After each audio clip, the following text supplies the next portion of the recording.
الجمعية هذه تاع الاحتجاج مش على نوعية الكلام، لكن هذه الجمعية هذه اللي تدافع على الجلادين على الأقل احتراما للضحايا.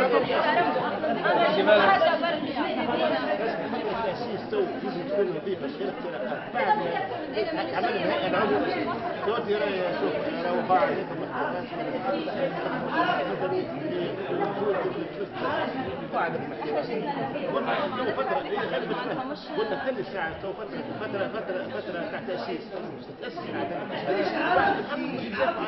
يعني تو ما تنسيش حاجة تو رانا مازلنا نعيشوا حالة ثورية، ما زالت الناس اسمعني، ما زال الضحايا ما زال يعيشوا معاناة، ما زال الجرح. احنا هدفنا سامحني، احنا هدفنا نوصل للمصالحة. احنا هدفنا سامحني لا مش كاك. شوف عايش بنت، لا فاهمينك عايش بنت. شوف لا معلش مشكلة راني كنت قلت لا مش على كلامك، لا خلي فاهم لا تكون تمثلها وانت قصدي كيفاش. لا المرأة قلنا احتراما، نحكي على الجمعية مش على شخص، على الجمعية عدالة للضحايا. لا على الجمعية على الجمعية كلام كيف ما تحب. ما حبيتش عنده حق هو الرد يتكلم على لا احنا مش لا على الجمعية بسرولة بالاشكالية.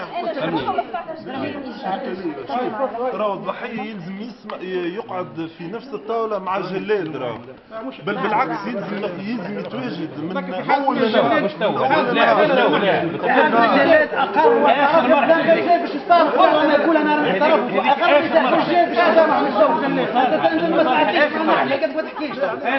اقرب المسار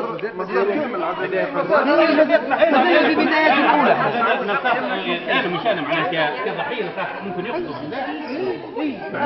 كيفاش حتى Madame, comme un déficit de communication officielle, nous sommes en train d'instaurer de nouvelles traditions.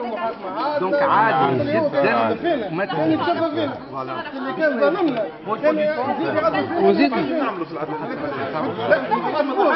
تسمع الضحايا يعيش شويه وتعطيهم حقهم وحقهم. بعد ما نقول له اما نوصلوا له كذا الضحية ما هو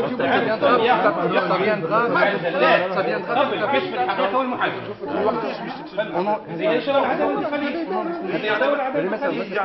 Il y aura d'autres occasions de s'exprimer si vous voulez. احنا قلنا لها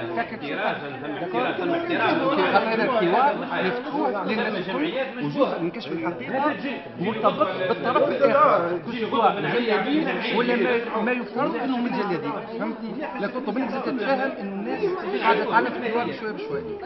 مرحبا بك.